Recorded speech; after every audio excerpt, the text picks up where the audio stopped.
संशिमोत्तमम् देवावितं नमं सन्ति जसधम्मे सयामणु जसधम्मे सयामणु। परम आराध्य गुरुदेव के चरणों में वंदना। जिज्ञासु बंधुओं और बहनों, श्री उत्तराधीन सूत्र भगवान महावीर स्वामी की अंतिम देशना, जिसकी हम चर्चा कर रहे थे।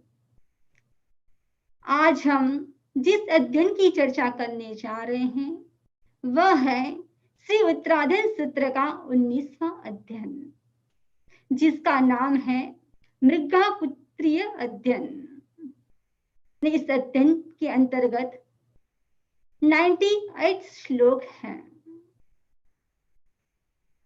इस अध्ययन में बताया गया कि राग कैसे घटे, वैराग्य कैसे बढ़े, भोग कैसे हटे और जीवन में त्याग कैसे बढ़े। कुछ दिन पहले हम बातचीत कर रहे थे एक भाई और बहन से, और बहन हमसे कहने लगी, समनी जी, हमारा इतना बड़ा मकान है, सोचती हूँ इससे छोटा मकान होता तो कितना अच्छा होता। घर में इतनी चीजें हैं, इतनी वस्तु है, सोचती हूँ मैं इसका क्या करूं। एक छूट भी नहीं रहे हैं। हमने कहा वस्तु छूटी या नहीं छूटी वो अलग बात है, लेकिन जो वस्तु है उसके प्रति जो लगाव है, जो अटैचमेंट है, जो आसक्ति है, उसको आप छोड़ सकते हो। ये जो अध्ययन है बहुत ही इंटरेस्टिंग अध्ययन है। 45 मिनट में इसकी मैं समरी बता सकती हूं ताकि मूल बात आप तक पहुंच सके। जब आपको टाइम मिले तब इस अध्ययन को जरूर पढ़ना। जिसका ज्ञानावणी कर्म का सक्षम अच्छा होता है तो पढ़ने से समझ में भी आ जाए। यदि साधु साधियों का सत्संग किया है, गुरु का सत्संग किया है, तो हो सकता है समझ में भी आ जाए, लेकिन सबके लिए समझना मुश्किल है। उसके लिए क्या चाहिए? त्यागी वैरागी साधु साधियों का सानिध्य चाहिए, तब समझ में आता है। यदि आप 2 श्लोक भी पढ़ोगे तो आपको ऐसा लगेगा कि कुछ समझ में नहीं आ रहा है। ऐसा लगेगा जैसे भैंस के सामने बीन बजाने जैसा लगेगा। जो ये चैप्टर है, इस चैप्टर का पर्पस क्या है? क्या भोगों से निवृत्त होना टफ है या कठिन है? इस अध्ययन में बताया गया कि भोगों से निवृत्त होना वो टफ नहीं है, इजी है। इसमें सुंदर दृष्टांत दिया गया है। मृगापुत्र और उसके माता पिता का संवाद चलता है, डायलॉग चलता है, कन्वर्सेशन चलता है। श्री उत्तराधीन सूत्र का 9वां अध्ययन नमी राजर्षि और इंद्र महाराजा का जिस प्रकार संवाद चलता है, वैसे ही श्री उत्तराधीन सूत्र का जो 19वां अध्ययन है उसमें भी मृगापुत्र और उसके माता पिता का सुंदर संवाद चलता है। मृगापुत्र अपने माता पिता से दीक्षा की आज्ञा मांग रहा है। माता पिता दीक्षा लेने से इनकार कर रहे हैं। उसको लॉजिकली आर्गुमेंट के साथ, तर्क के साथ कह रहे हैं कि दीक्षा लेना कितना कठिन है। जो चैप्टर है बहुत सुंदर है। इसकी जो मेन बात है, इसका जो एसेंस है, मैं चाहती हूं कि जो इनका जो एसेंस है वो आप तक पहुंच जाए। सुग्रीव नगर और वहां का राजा बलभद्र राजा, महारानी का नाम था मृगावती ने, उनका एक पुत्र था बलश्री। कभी कभी क्या होता है, जो नाम है उस नाम से पुकारा नहीं जाता, उस नाम से उसकी पहचान नहीं होती है। जो बलश्री था उनके साथ भी ऐसा ही हुआ। जो उनका जो नाम था बलश्री, उस नाम से वो पुकारा नहीं जाता था, उस नाम से उनकी पहचान नहीं थी। जो नित नेम होता है, पेट नेम होता है, उस नाम से उनकी पहचान होती है। तो बलश्री की पहचान भी किस नाम से होती है? जो माता का नाम था मृगावती, और जो बलश्री की पहचान मृगापुत्र के नाम से उनकी पहचान हो जाती है। पुत्र धीरे धीरे बड़ा होता है। जैसे पुत्र बड़ा हुआ और बड़ा होने के बाद माता पिता को एक ही टेंशन होता है कि बेटे की येन केन प्रकारेण शादी हो जाए। मृगापुत्र का भी पानी ग्रहण होता है, पानी ग्रहण मिस उनकी भी शादी होती है। और शादी होने के बाद मृगापुत्र अपनी पत्नियों के साथ, उसकी एक पत्नी नहीं अनेक पत्नियां थी, पत्नियों के साथ जरोखे में बैठा हुआ था, यानी विंडो के पास बैठा हुआ था, बाहर के दृश्य को निहार रहा था। आप सोच रहे होंगे कि जो मृगापुत्र ने इतनी सारी पत्नियों को कैसे छोड़ा होगा। हमारे लिए तो एक पत्नी छोड़ना भी मुश्किल है, ज्यादा पत्नी छोड़ना इजी हो जाता है। ज्यादा भोग व्यक्ति को वैराग्य की ओर ले जाता है। मृगापुत्र जरोखे से बाहर का दृश्य निहार रहा था। लोग आ रहे हैं, लोग जा रहे हैं, बाहर संगीत की महफिल सजी हुई है, नाटक हो रहे हैं, बाहर का दृश्य देख रहा है सबके साथ। और दृश्य देखते देखते मृगापुत्र ने क्या देखा? उसने देखा कि उसी रोड से 5 महाव्रतधारी अणगार जा रहे हैं। अणगार मिस साधु मुनि। अणगार जिसका कोई आगार नहीं है, आगार मिस जिसका कोई घर नहीं है, वो है अणगार। मृगापुत्र ने देखा जो मुनि है उसके चेहरे पर अलग प्रकार का तेज है, तपस्या की रौनक आंखों में दिखाई दे रही है, चलने में अहिंसा है। क्योंकि जो साधु चलते हैं वो धीरे धीरे चलते हैं, देखकर चलते हैं, क्योंकि किसी जीव की आसाधना नहीं हो जाए, विराधना नहीं हो जाए। और मुनि का आभा मंडल इतना पवित्र था, इसका ओरा इतना पवित्र था कि उनके ओरे के जो वाइब्रेशन थे नीचे से ऊपर की ओर जाते हैं। मृगापुत्र ने सोचा कि मैंने ऐसे मुनि को कहीं देखा है, ऐसे मुनि को मैंने देखा ही नहीं है, मैं भी मुनि बन चुका हूं। चिंतन की गहराई में जाते हैं मृगापुत्र। और गहराई में जाते जाते क्या होता है, जाति स्मृति ज्ञान हो जाता है। अब जैसे जाति स्मृति ज्ञान हुआ और महल से नीचे उतरते हैं, मुनिराज के पास आते हैं, वंदना करते हैं, प्रणाम करते हैं। वंदना और प्रणाम करने के बाद अब क्या होता है, जब भी आप कोई भी साधु साध्वियों को देखो तो क्या करना, उनको जरूर प्रणाम करना। यदि आपको साधु साध्वियों को देखकर एक आकर्षण जगे तो समझ लेना कि आप भी पूर्व भव में मुनि बन चुके हो। यदि भाव अच्छे हो तो समझना कि भविष्य में भी आप बनने वाले हो।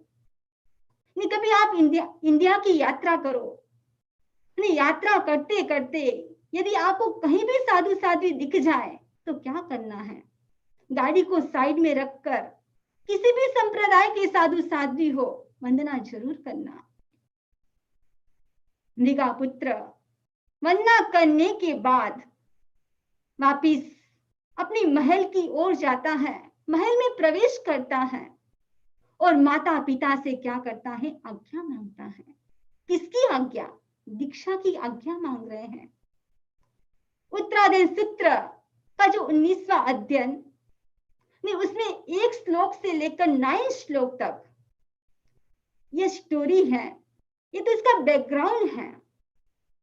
जो आगे के जो श्लोक है उसके बारे में जस्ट मैं आपको बता दूं।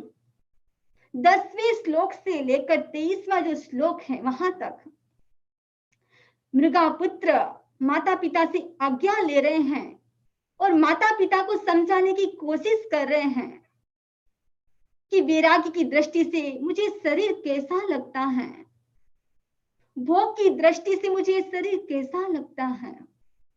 24वें श्लोक से लेकर 43 श्लोक तक माता पिता उनको कहते हैं कि जो संयम जीवन है दुष्कर है, जो साधु की लाइफ है वो बहुत टफ है।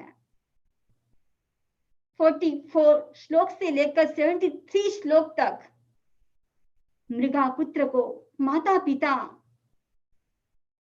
क्या करते हैं, उसको भयभीत करते हैं, उसको डराते हैं।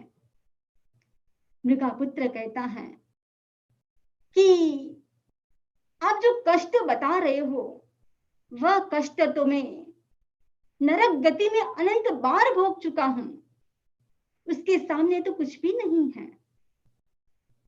75 श्लोक से लेकर 86 श्लोक तक बताया गया है कि साधु बनने के बाद क्या क्या करना पड़ेगा, किस प्रकार नियमों का पालन करना पड़ेगा। और 87 से लेकर 98 श्लोक तक बताया गया है कि साधु जीवन में कैसे पालूंगा, किस प्रकार पराक्रम करूंगा और इसी भाव में मैं मोक्ष को प्राप्त करूंगा। मृगा पुत्र कह रहे हैं कि भोग कैसे हैं। माता पिता कह रहे हैं कि तुम दीक्षा की बात कर रहे हो, लेकिन दीक्षा लेने के बाद आपको वापस संसार में आने की इच्छा होगी, इसलिए जो दीक्षा के जो विचार है मन में उसको दिमाग से निकाल दो। तब क्या उत्तर देते मृगा पुत्र? उसने कहा ये भोग कैसे है, विचित्र है, दुखकर है, कष्टकर है। ये भोग सुख देने वाले नहीं हैं, ये भोग दुख देने वाले हैं। भले भोग क्षणिक अपने को सुख की अनुभूति कराए, लेकिन चिरकाल तक ये भोग दुख देने वाले हैं। संयम कैसा है? संयम में शांति है, साधु जीवन में वैराग्य है। इस हमारा जो शरीर है वो कैसा है? अनित्य है। इस शरीर परमानेंट नहीं है, इस शरीर अपवित्र है। फिर किस बात का मोह और किस बात की आसक्ति इस शरीर के प्रति? जो ये शरीर है उसमें जो आत्मा है वो आत्मा भी कितनी देर के लिए इस शरीर में? वैसे तो आत्मा परमानेंट है, लेकिन इस शरीर में आत्मा कितनी देर के लिए? जो नरक के जीव है उनका आयुष्य कितना? कम से कम 10,000 वर्ष का आयुष्य, उत्कृष्ट आयुष्य 33 सागरोपम का आयुष्य। जो देवता के जीव है उनका भी आयुष्य कितना? कम से कम 10,000 वर्ष, उत्कृष्ट 33 सागरोपम का आयुष्य है। हमारा आयुष्य कितना? 80-90, पता नहीं उतना है या नहीं। कल का कोई भरोसा नहीं है।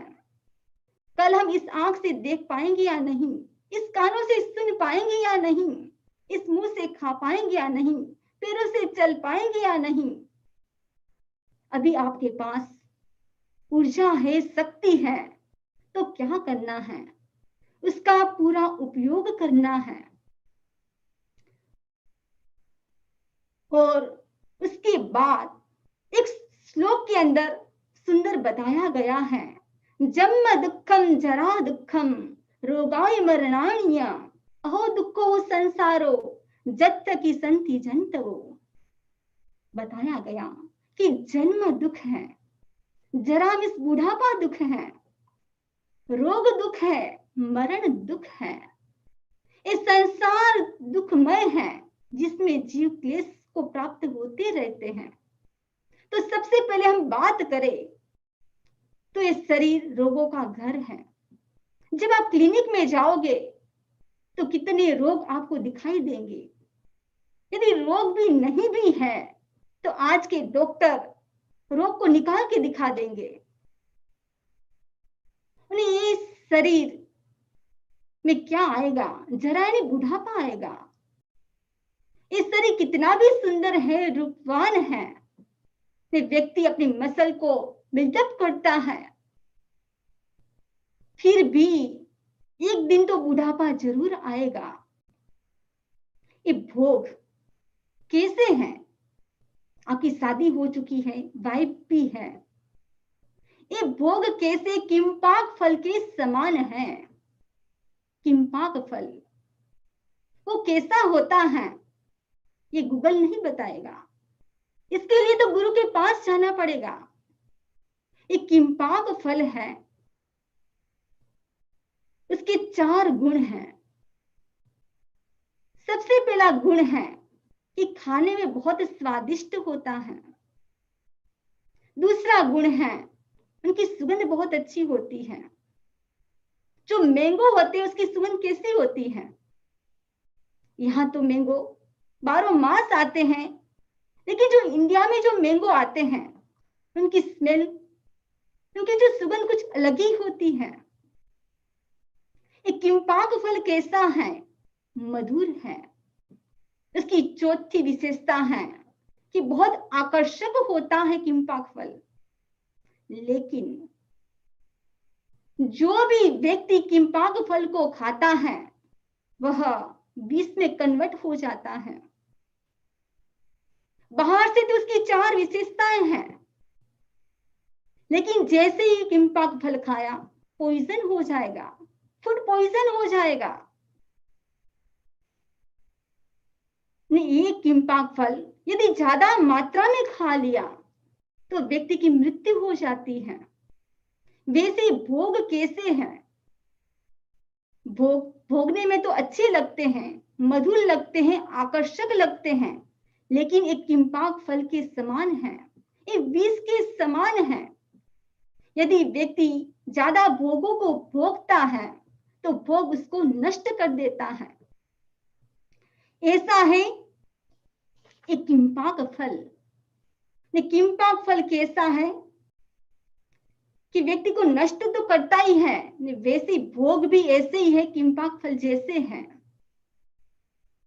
2 प्रकार के व्यक्ति होते हैं, एक होता है आपाद भद्र और दूसरा होता है परिणाम भद्र। आपाद भद्र वह व्यक्ति होता है जो व्यक्ति भोगों को भोगता है, ने जो भोग अच्छे लगे वही काम करता है। एक होता है परिणाम भद्र। परिणाम भद्र यानी पहले व्यक्ति सोचता है कि मैं जो भी काम करूंगा उसका रिजल्ट क्या आएगा। यदि उसका रिजल्ट अच्छा आएगा तो वो काम करता है, अन्यथा वो नहीं करता है। जैसे मिठाई होती है, मिठाई खाने में कैसी होती है? स्वीट होती है, मीठी होती है, लेकिन खाने से क्या होता है? डायबिटीज हो जाती है, शरीर में मोटापा बढ़ जाता है। मिठाई जो हमारी जो बोन्स है उनको भी गला देती है। लेकिन मनुष्य जीवन मिला है तो मिठाई तो खाना ही है। करेले कैसे होते हैं?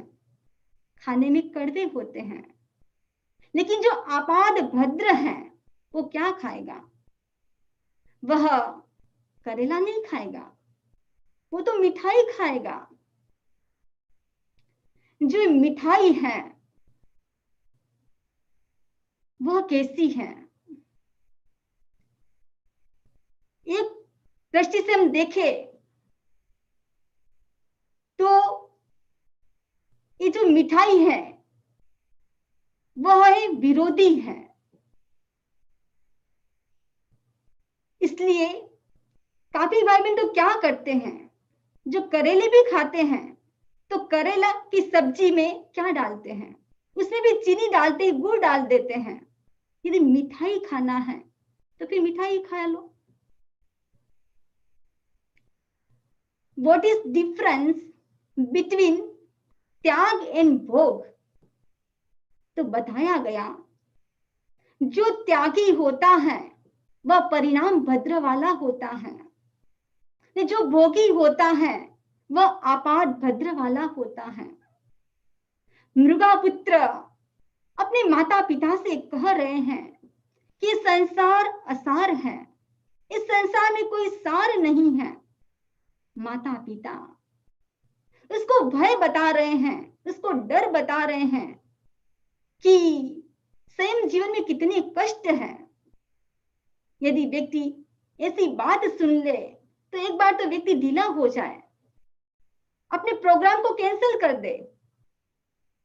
धर्म सूत्र में 4 प्रकार के व्यक्तियों का उल्लेख मिलता है। एक है मोम के गोले के समान मृदु, दूसरा होता है लाख के गोले के समान दृढ़, तीसरा है काष्ठ के गोले के समान दृढ़तर, और चौथा है वह है मिट्टी के गोले के समान दृढ़तम। एक बार 4 युवक प्रवचन सुनने के लिए गए। ने जैसे प्रवचन सुना और प्रवचन सुनने के बाद मन में वैराग्य के भाव जागृत हो गए और संत महाराज के पास पहुंचे और कहा कि हमको दीक्षा दे दो।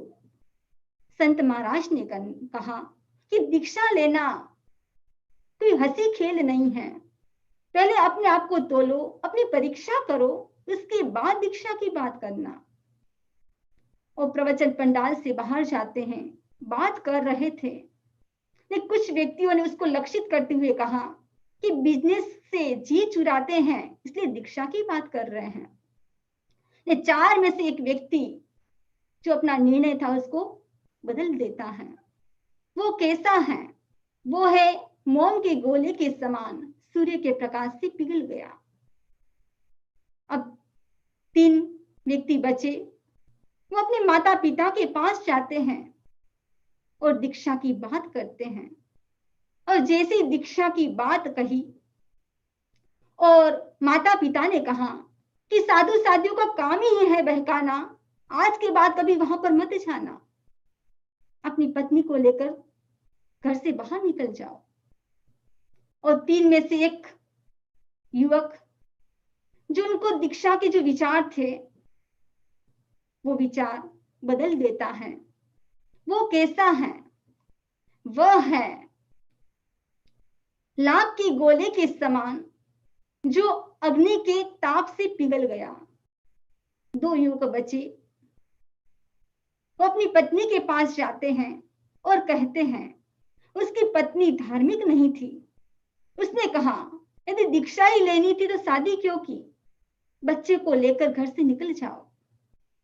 आओ 2 में से एक युवक अपना विचार चेंज कर देता है। वो कैसा है? वो है काष्ठ के गोले के समान, और अग्नि में जैसे ही गया भस्मीभूत हो गया। और जो एक बचा वो कैसा रहा? वो एकदम दृढ़तम रहा। वो कैसा था? मिट्टी के गोले के समान। जो मिट्टी का घड़ा होता है वो कैसा होता है?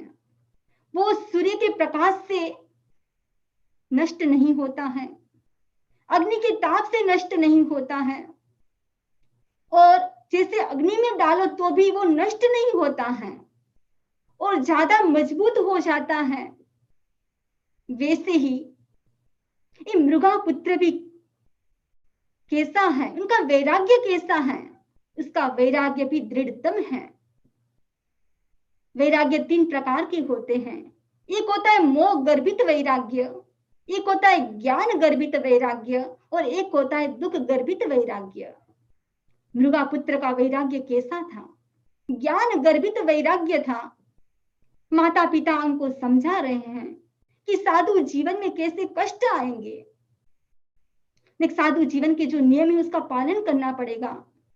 उनके माता पिता को सब कुछ पता है, उनको भय बता रहे हैं। मृगा पुत्र उसी का ही सहारा लेकर उनको आंसर देगा। मृगा पुत्र भी इतना स्मार्ट है, इतना साइकोलॉजिकल उसको आंसर देगा। वो कहेगा कि माता पिता आपकी बात बिल्कुल सही है, 100% सही है, लेकिन आप बता रहे हो कि स्वयं जीवन लेना स्वीकार करना कायर व्यक्ति का काम नहीं है। तो मृगा पुत्र, किसने कहा कायर है?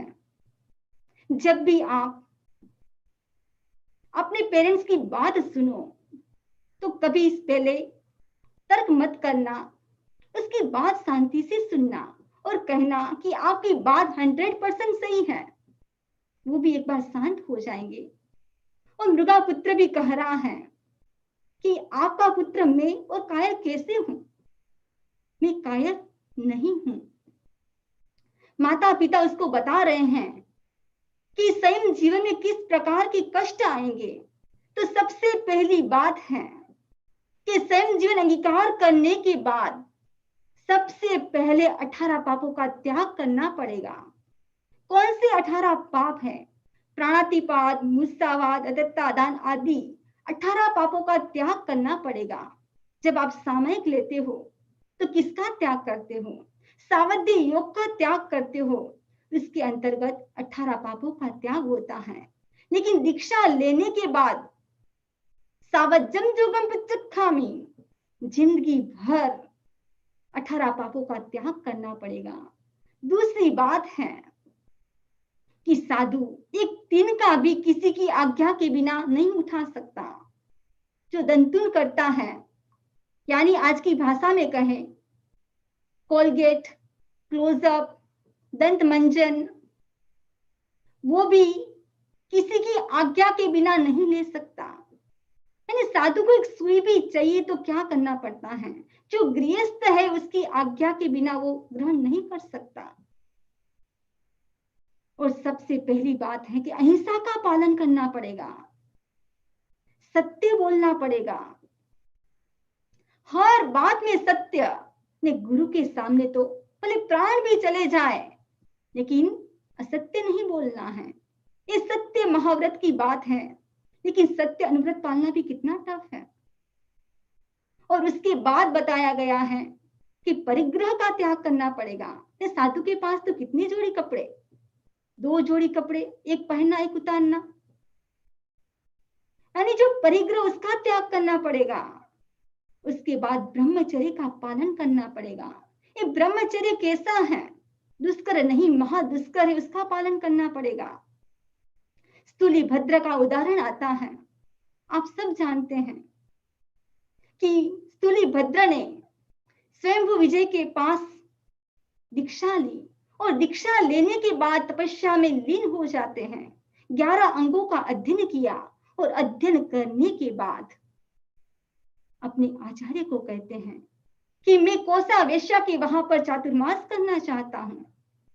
और मुनि ने निर्मल ज्ञान का उपयोग लगाया और देखा कि यह वहां पर चातुर्मास करने में सफल हो जाएंगे। उसको सहज आज्ञा प्रदान की। ने कहां पर जा रहे हैं? दीक्षा से पहले 12 वर्ष तक जिस कोशा वेश्या के साथ रहे हैं उसी कोशा वेश्या के वहां पर चातुर्मास करने जा रहे हैं। कोशा वेश्या हाव भाव से उसको विचलित करने की कोशिश करती है, लेकिन उसमें सफल नहीं हो पाती है। इस स्थूली भद्र का त्याग देखकर वो भी क्या करती हैं? अपने जीवन में श्रावक व्रत ग्रहण करती हैं, उनकी साधना से प्रभावित होती है, आज जीवन ब्रह्मचारिणी बन जाती है। चातुर्मास कंप्लीट होने के बाद जैसे स्थूली भद्र अपने आचार्य के पास आते हैं, तब आचार्य भी उनके सामने जाते 7-8 कदम और कहा कि आप महादुष्कर और काम विजेता दो संबोधन से इनको संबोधित किया। ये ब्रह्मचर्य कैसा है? दुष्कर नहीं, महादुष्कर है। मृगापुत्र के माता पिता उसको बता रहे हैं और उसके बाद कहा कि रात्रि भोजन का त्याग करना पड़ेगा।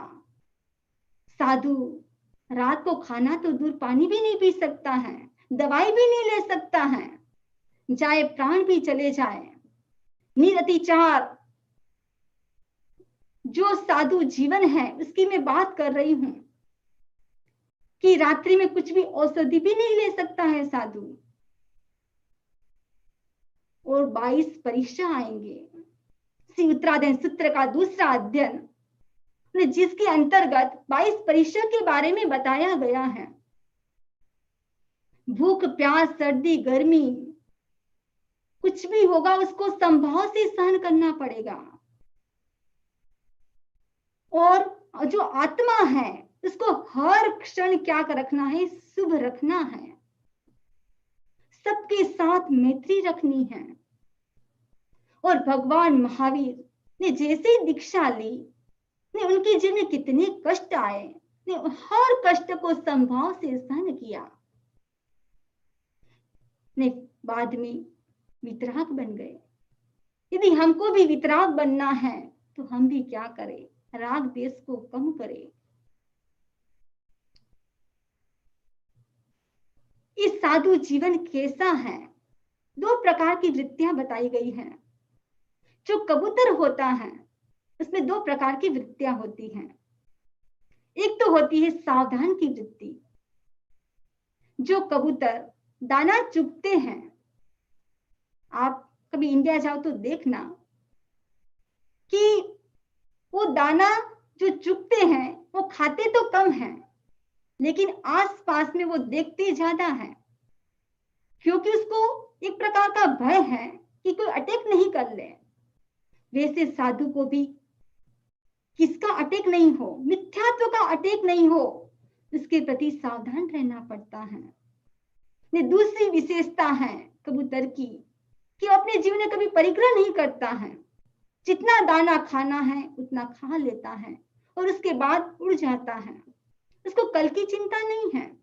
उनको पता है कि ये चोंच मिली है तो खाना भी मिलेगा, कोई ना कोई दयालु मिल जाएगा। वैसे साधु जीवन में क्या करना पड़ेगा? इस साधु जीवन में कुछ भी नहीं रखना है, कुछ भी संग्रह नहीं करना है। इस प्रकार साधु जीवन जीना है।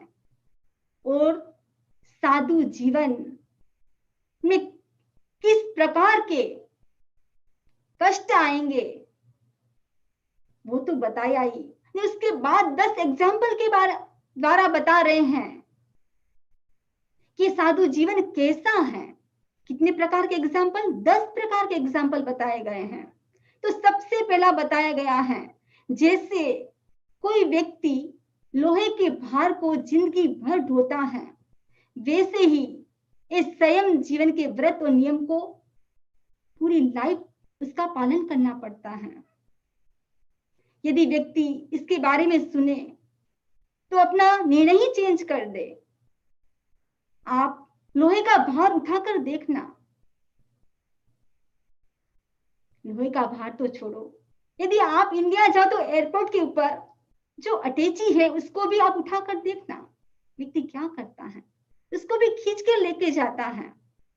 ये तुलना कर रहे हैं कि इस संयम जीवन कैसा है, लोहे के समान भारी है। और दूसरी बात बताई गई है जैसे गंगा का जो प्रवाह होता है, वेग होता है, उसके सामने चलना कितना दुष्कर है। वैसे ही जो इस साधु का मार्ग है, यानी इस भोगों को छोड़ना, आसक्ति को छोड़ना बहुत मुश्किल है। यदि आप साइकिल भी चला रहे हो और साइकिल चलाते चलाते सामने से हवा का वेग आए तो इस साइकिल चलाना भी कितना मुश्किल हो जाता है। वैसे इस संयम जीवन का पालन करना भी मुश्किल है।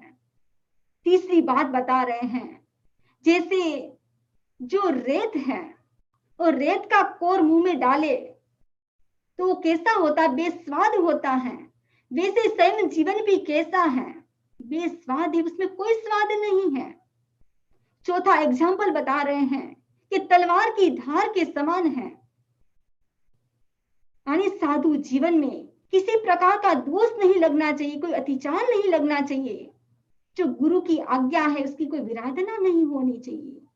पांचवा एग्जाम्पल बता रहे हैं, जो सांप होता है वो कैसे चलता है, एकदम एकाग्र चित्त से चलता है, एकदम सामने देखकर चलता है। वैसे ही साधु जीवन में एक अपना लक्ष्य होना चाहिए, उसी लक्ष्य की ओर चलना है।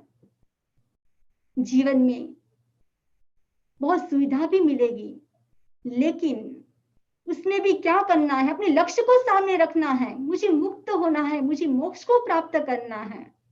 चाहे स्वादिष्ट भोजन भी मिलेगा, लेकिन ये भौतिक सुखों में भी आसक्त नहीं होना है। बस अपने लक्ष्य को सामने रखना है, इधर उधर नहीं देखना है। छठा एग्जाम्पल बता रहे हैं कि लोहे के चने चबाने जैसा है। लोहे के चने लोहे के दांत से नहीं, जो अपने दांत है उससे चबाना है। वैसे ये स्वयं जीवन भी कैसा है, बहुत कठिन है। और उसके बाद सातवां एग्जाम्पल बताया गया है कि जलती हुई अग्नि को पीने के समान है। वैसे ही इस साधु जीवन का पालन करना भी कठिन है। आठवां एग्जाम्पल बताया गया है, जैसे वस्त्र का कोई बैग है और उसके अंदर हवा भर के रखना कितना मुश्किल है, बहुत मुश्किल है। ने वैसे ही जो शक्तिहीन मनुष्य के लिए स्वयं जीवन का पालन करना कठिन है। नौवां एग्जाम्पल बताया गया, जैसे मेरू पर्वत को तराजू में तोलना मुश्किल है, वैसे ही स्वयं जीवन का पालन करना बहुत कठिन है। और 10वां एग्जाम्पल बताया गया, जैसे बुझाओ से समुद्र को तैरना मुश्किल है, वैसे ही जो उपशांत नहीं है, जिसके भीतर कसाय है, उनके लिए इस स्वयं जीवन का पालन करना बहुत टफ है। अब जब ये बात सुनी तब मृगापुत्र कह रहे हैं कि आप कह रहे हो कि स्वयं जीवन कठिन है, बहुत कठिन है। आपकी बात 100% सही है, लेकिन मैंने अपनी लाइफ में एक लक्ष्य फिक्स कर लिया है। क्या किया है? जो भगवान महावीर ने इसी भाव में वितरागता को प्राप्त किया है, मुझे भी इसी भाव में वितरागता को प्राप्त करना है। हर व्यक्ति अपने जीवन में क्या बनाए, गोल बनाए। अब जब संवत्सरी आएगी, पर्युषण महापर्व आएगा, तो मुझे तो क्या करना है, तेजा करना है। ऐसा नहीं कि एक उपवास करूंगा फिर बाद में देखूंगा कैसा हुआ है। बस अपना लक्ष्य होना चाहिए तो यात्रा सरल हो जाती है। मुझे करना ही है। मृगापुत्र ने भी फिक्स कर लिया कि मुझे इसी भाव में कर्म को नष्ट करना है, दूसरा भाव नहीं करना है। मृगापुत्र कह रहे अपने माता पिता को कि आप बता रहे हो कि साधु जीवन में कितने कष्ट हैं, तो आप कष्ट की बात कर रहे हो, तो ऐसे कष्ट तो मैं नारकी में उससे भी ज्यादा कष्ट अनंत बार भोग चुका हूं। उसके सामने ये कष्ट तो कुछ भी नहीं है। नारकी में कितनी प्रकार की वेदना, तो सबसे पहले बता दूं 3 प्रकार की वेदना है। परमाधामीकृत वेदना, परस्पर वेदना और क्षेत्रीय वेदना। तो सबसे पहले है परमाधामीकृत वेदना। असुर कुमार आदि परमाधामी देव है, 15 प्रकार के होते हैं। उसको दुख देना अच्छा लगता है, दुखी जीवों को देखकर अच्छा लगता है, उसको अलग अलग प्रकार की वेदना देते रहते हैं। उसको इधर उधर उछालना, आकाश में उछालना, सुली से पिरोना और गला पकड़कर नीचे फेंक देना, पर्वत के ऊपर ले जाकर वहां पर उसके टुकड़े टुकड़े कर नीचे गिराना। यदि कोई वृक्ष के नीचे बैठे हुए हैं तो इस प्रकार की विकूर्णा करते हैं, हवा चलाते हैं कि उसके पत्ते नीचे गिरते हैं तो उसका शरीर टुकड़ा टुकड़ा हो जाता है। अलग अलग प्रकार के कष्ट देते हैं और जो परमाधामी देव होते हैं पहली, दूसरी और तीसरी नरक तक उनको वेदना देते हैं। एक होती है परस्पर वेदना। जो परस्पर वेदना होती है उसमें क्या होता है, मुद्गल आदि जो शस्त्र है उसके शस्त्र के द्वारा आमने सामने लड़ाई झगड़ा करते हैं। जैसे कोई नरक का जीव है, नहीं कोई दूसरा नरक का जीव उत्पन्न हुआ तो उस दोनों लड़ना शुरू कर देते हैं। और छठी और सातवीं नरक में तो क्या होता है कि वज्र जैसा कुंतु का शरीर बनाकर एक दूसरे के शरीर में घुस जाते हैं, उन्हें पूरे शरीर को चलनी जैसा बना देते हैं। और तीसरी वेदना है क्षेत्रकृत वेदना।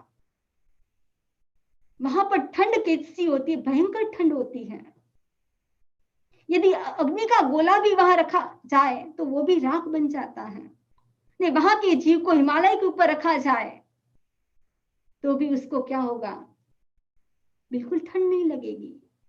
गर्मी कितनी भयंकर गर्मी, नारकी के जीव को यदि भट्टी के अंदर डाल दिया जाए यहाँ तो भी उसको बिल्कुल गर्मी का अनुभव नहीं होता है।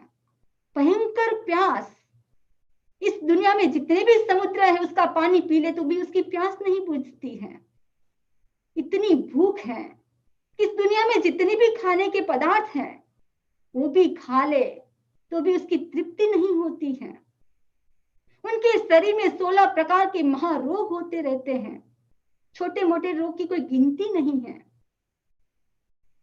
अब मृगापुत्र अपने माता पिता को कह रहे हैं कि आप कष्ट की बात कर रहे हो, नरक के कष्ट के सामने इस साधु जीवन के कष्ट तो कुछ भी नहीं है। आप साधु जीवन की बात कर रहे हो तो मैं साधु जीवन तो पहले भी भोग चुका हूं, मेरे लिए नया नहीं है। अब माता पिता परवश होकर उनको दीक्षा की आज्ञा देते हैं कि आपको जैसा लगे वैसा करो। अब मृगा पुत्र भी माता पिता की आज्ञा लेकर उनको कन्विंस कर कर उनका आशीर्वाद लेकर क्या लेते हैं, दीक्षा लेते हैं। ने उत्कृष्ट धर्म की आराधना करते हैं। ने उत्कृष्ट धर्म की आराधना करते करते क्या होता है, उनके जीवन में बहुत सारे कष्ट आते हैं और सिद्ध बुद्ध और मुक्त हो जाते हैं। ज्यादा कष्ट आए तो सुख होता है, आनंद होता है। मैं आपको एग्जांपल बताऊं, एक भाई है, बिजनेसमैन है। सुबह उसने दुकान खोली है और रात के 9 बज चुके हैं। वो भाई बिल्कुल थक चुका है। उसकी पत्नी घर पर इंतजार कर रही है। और कोई भाई वहां पर आता है और कहता है कि मुझे 20 लाख रुपए का सामान चाहिए। तो वो भाई क्या करेगा, क्या दुकान को बंद करेगा कि उसको सामान देगा? उसको सामान देगा। भले उनको 2 घंटे भी लग रहे हैं, वो पूरा थक चुका है। 2 घंटे के बाद देने के बाद वो किसका अनुभव करेगा? दुख का करेगा, आनंद का अनुभव करेगा? वो 100% आनंद का अनुभव करेगा, क्योंकि उसको इतना बेनिफिट हुआ है। वैसे जिंदगी में जितने भी कष्ट आते हैं और जितने कष्ट आते हैं उसको संभाव से सहन करता है तो व्यक्ति अपने कर्मों की निष्ठा करता है। हम देखे गजेश्वर कुमार के जीवन को, उनके सिर के ऊपर अंगारे रखे गए, उसके सिर के ऊपर खिचड़ी को पकाया गया। अब जो नेमिनाथ भगवान, उन्होंने कहा था कि इसी भव में तुम्हारी मुक्ति होने वाली है। उसने सोचा कि इसको तो मुझे संभाव से सहन करना है। जो भगवान की बात है उसकी तो विराधना कैसे होगी? नहीं, जो गुणस्थान की श्रेणी ऐसी बढ़ती है उसी समय थोड़ी देर में तो केवल ज्ञान हो जाता है, थोड़ी देर के बाद तो मुक्ति हो जाती है। हम भी क्या करें, हमारे जीवन में कोई भी ऐसी परिस्थिति आए तो हम भी सहन करें और सफल बने। हम भी अपने जीवन में मृगा पुत्र जैसे अध्यात्म की दिशा में आगे बढ़े। द्रव्य से दीक्षा ले तो अच्छी बात है, लेकिन भाव से तो दीक्षा ले ही सकते हैं। भरत चक्रवर्ती जिन्होंने भाव से दीक्षा ग्रहण की, तो हम क्यों नहीं ले सकते। बस एक ही सूत्र अपने जीवन में अपनाए कि मुझे भी वितराग बनना है। क्या बनना है? मुझे भी वितराग बनना है। और इस सूत्र को अपने जीवन में अपनाएंगे तो डेफिनेटली हमारा जीवन बहुत अच्छा बनेगा। इसी आशा और विश्वास के साथ ओम अरहम, ओम अरहम, ओम अरहम। अब हमारी क्विज स्टार्ट होने वाली है, काहुट क्विज।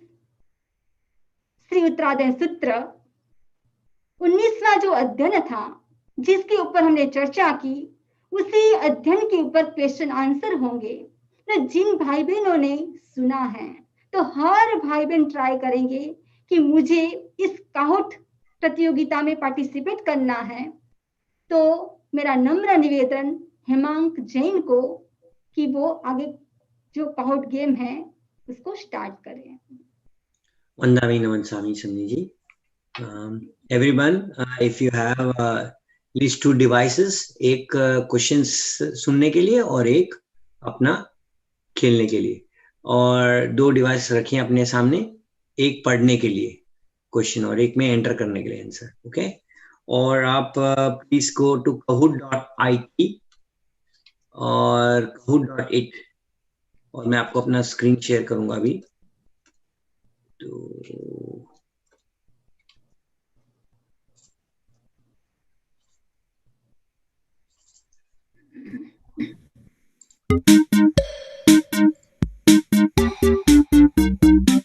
तो 2706482 kahoot.it पर जाइए, kahoot.it, यहाँ पर जाइए, यहाँ पर। ओके, और ये नंबर टाइप कीजिए एंड देन आपका नाम लिखिए और उसके बाद नेक्स्ट, क्लिक नेक्स्ट।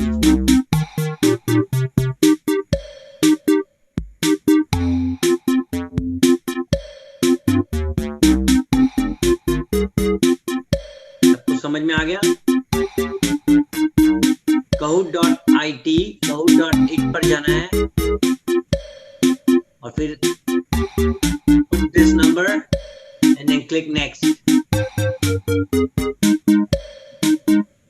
और उसके बाद अपना नाम टाइप कीजिए, और अपने नाम टाइप करने के बाद आपका नाम यहाँ आ जाएगा। खाली 3 लोग आ गए हैं, हंसा जी, सुमन जी और कमला जी, बाकी के लोग नहीं दिख रहे हैं।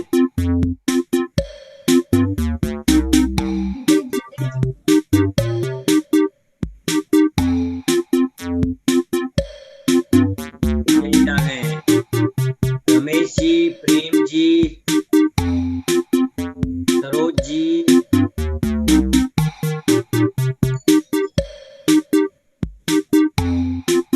नहीं आए हैं।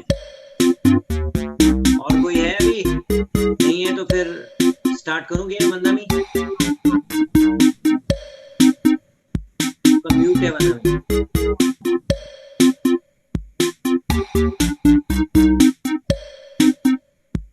ठीक है, तो मैं चालू करता हूँ गेम। ओके, ये 2706482। ओके, और किसी को नहीं आना है? ठीक है, 6 क्वेश्चंस हैं। लास्ट 2 क्वेश्चन 2000 पॉइंट्स के हैं। Who did मृगापुत्र see and got Jati Smaran Gyan, remembering his past birth?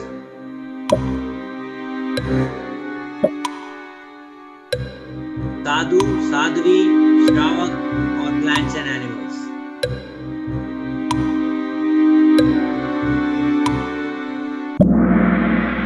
Yeah, everybody got the right answer.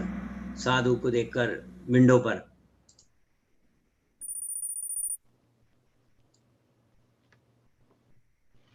Okay, bhog is like which fruit? Enjoyment. Pariksha fal, sita fal, jam fal, kimpak fal.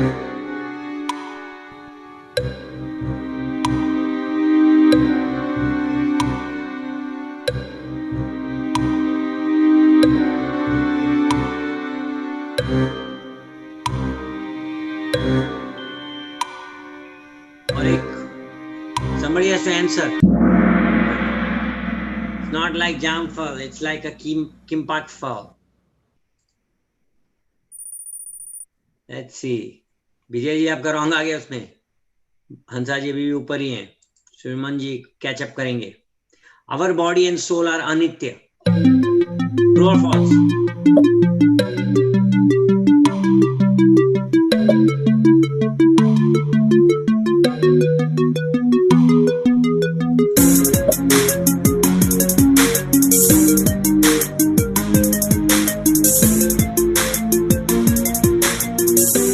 Body and soul are anitya.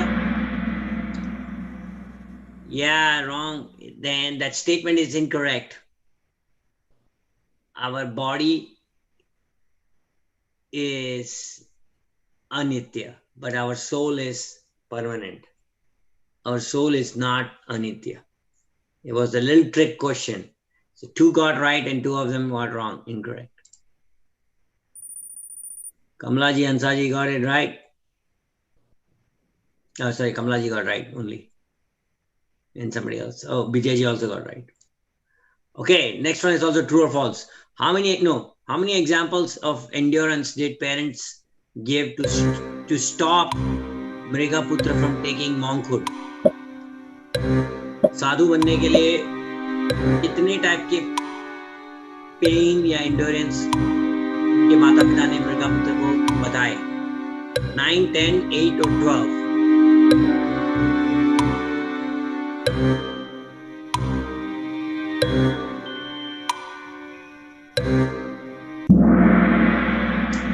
Yes, right answer is 10. 10 type के कष्ट बताए उनके माता पिता ने to stop Mrigaputra from taking monkhood.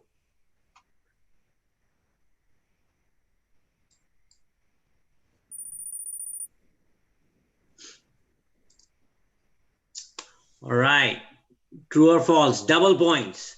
How many types of pap can be truly avoided by practicing Samaik? Not true or false.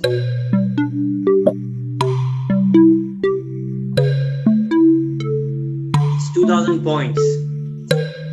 Be careful.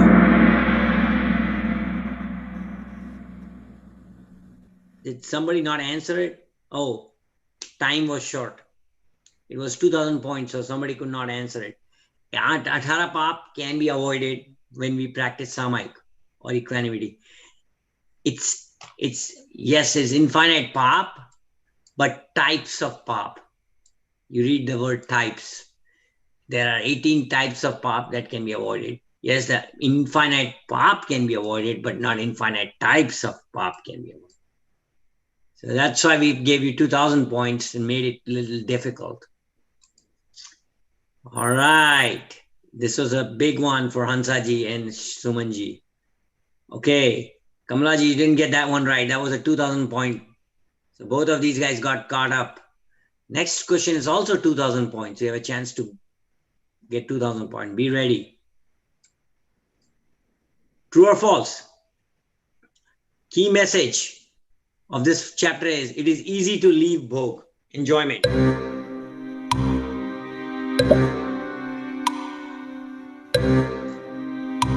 It is easy to leave bhog, enjoyment.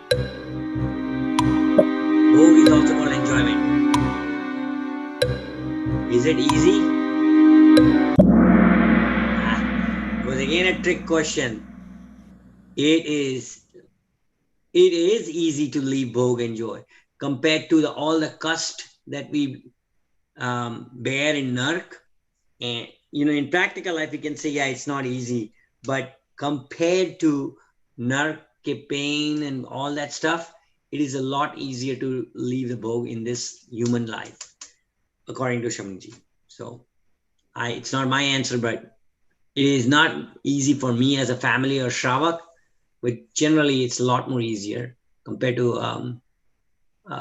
all the costs that we actually could face. Like when you leave bhog, what you're trying to say is you're becoming monkhood, right? You're taking vairagya. You're becoming a monk. So monk has how many pains? A lot of pains, correct? They have to go through a lot of cost. But those costs are still bearable compared to the cost that we face in Nark. That's what she meant by, is it easy to leave bhog? But that's why it was 2,000 points. It was not an easy answer. Right, number 3, Kamla ji. Number 2, Hansa ji. पहलो कौन सी? 6,000 points. Oh yeah, Very good. Yeah, that was two. Last 2 questions take 2,000 points. Right करे हो